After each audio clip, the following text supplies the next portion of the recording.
What the headline giveth, the last paragraph taketh away. I'm Scott Ott with Bill Whittle and Stephen Green. This episode of Right Angles brought to you by the members at BillWhittle.com. Gentlemen, I was reading a Wall Street Journal story, and the banner headline is, Trump's conflicting business policies sow economic uncertainty. And Steve, I will just immediately say that my favorite little phrase in the news of all time is economic uncertainty. I think it gets said more often than almost any other single phrase. And it's every time somebody says it, I just laugh like there was some fantastical era when there was economic certainty, you know, like somehow everything, like if only the president had a consistent storyline in his policies, then we would have economic certainty. Then we could make solid investments and nobody would ever be disappointed. It is the absolute antithesis of all that free markets mean. Economic certainty is, if it existed, is called communism. And even that isn't all that certain. So anyway, Steve. Well, hunger. Yeah. So I'm reading this story and I get all the way to the bottom of the story. And hang on a second, I got to find this quote because, you know, the whole story was basically about how the combination of tariffs on, tariffs off for 30 days, you know, China tariffs being different than Canada and Mexico tariffs and, you know, deregulation is coming, petroleum industry should be going up, we think, but, you know, and so they're not really complaining about Trump's policies. They're just saying that nobody exactly knows what's going to happen. And then I get way down in the story here. And it says, after basically asserting that all this chaos is going to cause problems and tariffs are going to cause problems and inflation will be a problem, and it says this in the Wall Street Journal story.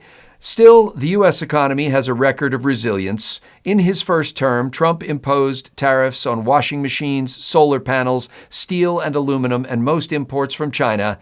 The economy still grew solidly up until the pandemic hit, and inflation stayed low. Most importantly, wages grew solidly. So, Steve, don't you think that sentence might have found its way closer to the top of the story? Not if you're trying to sell a narrative. It's WSJ. Yeah, but the Wall Street Journal is not what it used to be.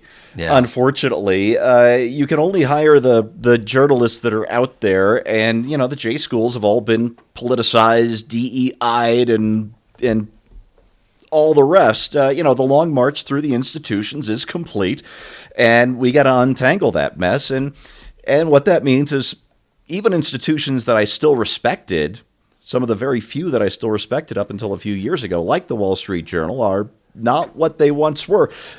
And are you saying we go to press with the reporters that we have? Is that what you're saying? That is exactly what I'm saying. Not yes, the indeed. Reporters that we wish we might have had at a better time. Yeah, okay. But if I can borrow a line from somebody who made this real, we are the media.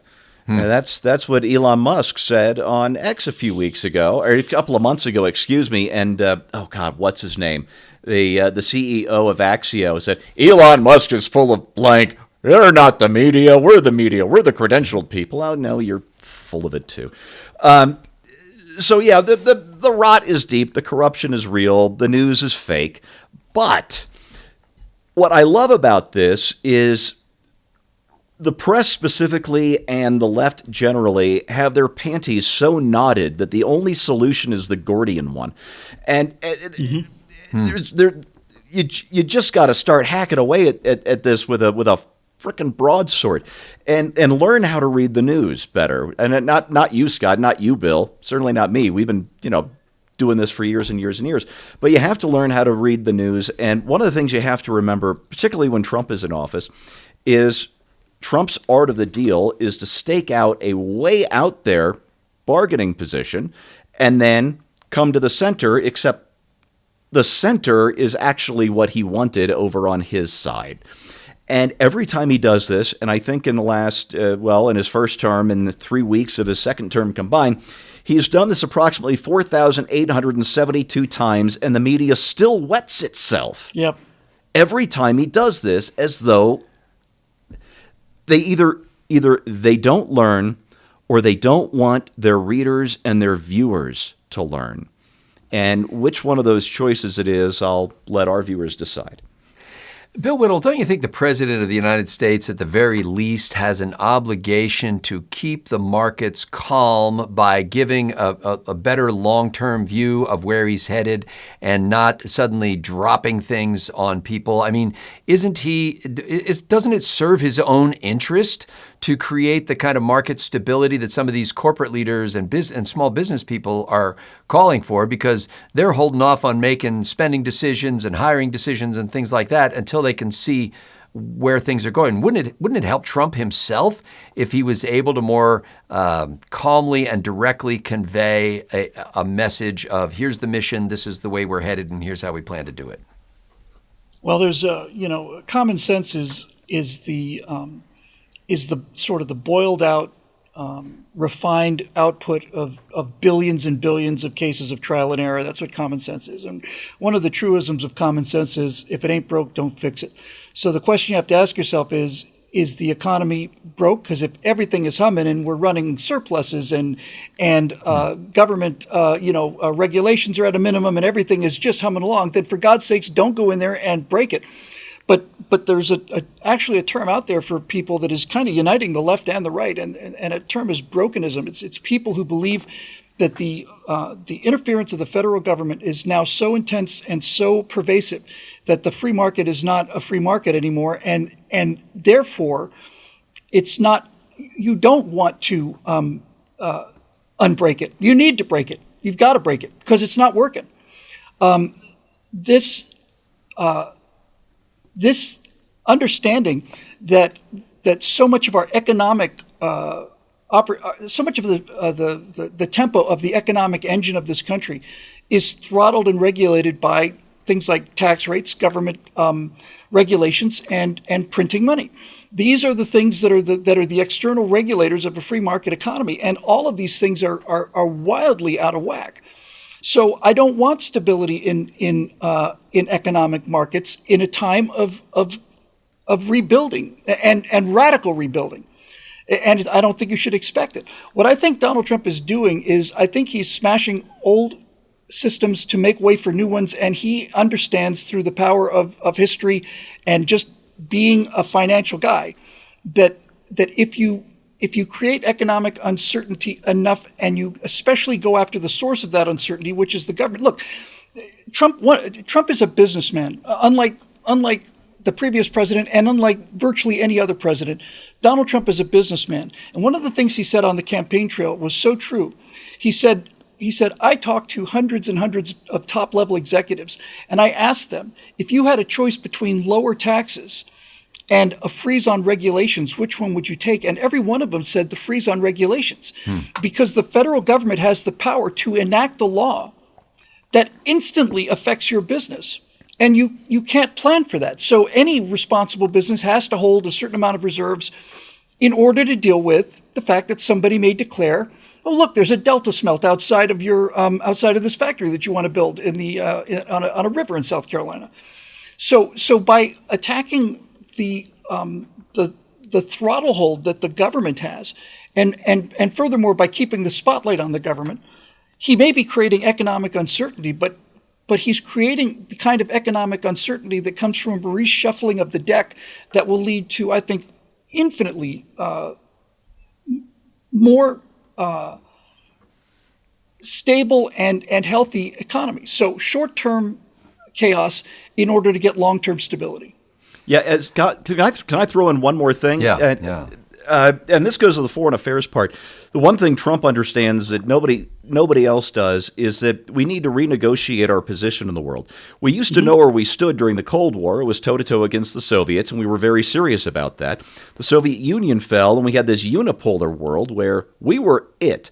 And that turned out to be very bad for us because we stopped taking our responsibilities seriously, and we've let our two primary defenses, our Navy and our nuclear forces, decline to a state that invites aggression. And now we're in a multipolar world, in a state where we have failed to take seriously these defense responsibilities, and Trump is trying to renegotiate both our military position and our economic position in this multipolar world. That's not easy, and it's going to be one crisis after another, hopefully avoiding war, until we find a new stability. That's where we are. And it's not Trump that's being reckless. It's Trump that's seeing the future and being smart about trying to find our place in it. Forgive me for not having a lot of sympathy for people in the C-suite or in the corner office who are sitting around like little nervous Nellies waiting to see what happens in the Oval Office. If you're running your business based on what a president of the United States is about to do, then you're not really running a business. This is some sort of gaming operation that you should relocate to Vegas. It is this constant concern because in most cases, in many cases I would say, you're over-leveraged.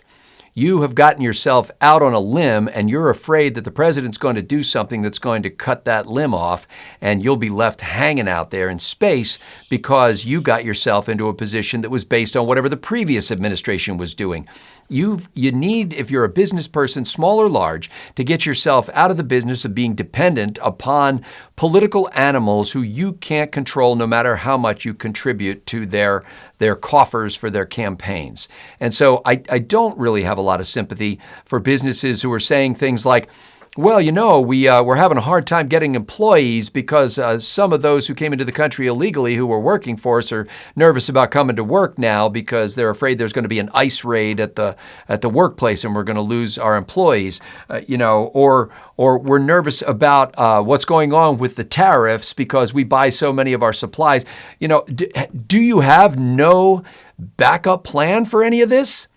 Were you really so in the pocket of China that if there's a tariff that hits China or Mexico or Canada, that you have no plan B or C? You don't know what you're going to do next? You've invested so deeply and relied so deeply in dependency upon outside forces that a president of the United States with a flick of his pen could knock over your business? I think you need to learn how to run a business. My guess is, although I haven't consulted him directly, that investors who are in it for the long haul, like Berkshire Hathaway, for example, Warren Buffett's Berkshire, whatever you want to say of Warren's politics, he doesn't think in terms of quarterlies. He thinks in the long term. If you're running a real business, you should be delivering customer value, thinking long term, putting aside reserves adequate to cover any exigency that might hit you, coming up with alternative scenarios so you can deal with various kinds of crises that might hit, and turning off the TV so that you stop basing your business plans on what's happening in Washington, D.C. For Bill Whittle and Stephen Green, I'm Scott Ott. Thanks to the members at BillWhittle.com for making Right Angle possible.